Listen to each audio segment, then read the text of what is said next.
الذی خلق الموت والحیات لیبلوکم ایکم احسن عملا. تیری زندگی اور موت پیدا اس لیے کی ہے کہ تم میں سے دیکھتا ہے کہ اچھی عمل کون کرتا ہے اور رب کی بارگاہ میں سرخرو ہو کے کون جاتا ہے. یہ نہیں کہ فخر کر کے بیٹھ جا کہ جناب اب میں میرے پاس آ گئی دولت تو اب میں اس کے اوپر سانپ بن کے بیٹھ گیا ہوں. نہیں، فرمایا یہی دولت گنجا سانپ بن کے قبر کے اندر آ جائے گا.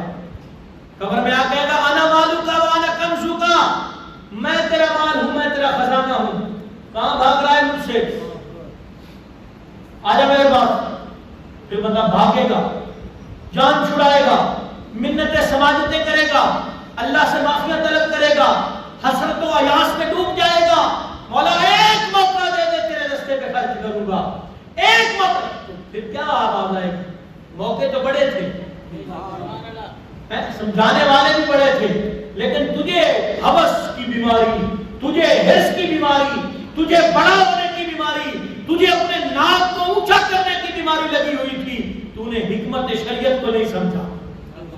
اگر تو حکمت شریعت کو سمجھ جاتا تو تجھے پتا ہوتا کہ مجھے رب نے دولت دی ہے، وہ دولت دے کے آزما رہا ہے. میرے پڑوسی کو دولت نہیں دی، اس کو غریبی میں رکھ کے آزما رہا ہے. مختلف صفتیں ہیں، ایک صبر کی صفت ہے، ایک شکر کی صفت ہے، ایک سخاوت کی صفت ہے، ایک قناعت کی صفت ہے.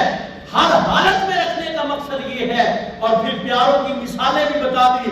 کسی کو سیدنا سلیمان علیہ السلام کی مثال بتا دی کہ بادشاہ بنو تو سلیمان کی سنت کو پورا کرو، اور کسی کو محمد عربی کی مثال بتا دی کہ مال آئے تو میرے محبوب کی طرح کائنات کے اندر خرچ کرتے رہو. اقبال کہتے ہیں خیران کر سکا مجھے جلوائے دانش فرنگ،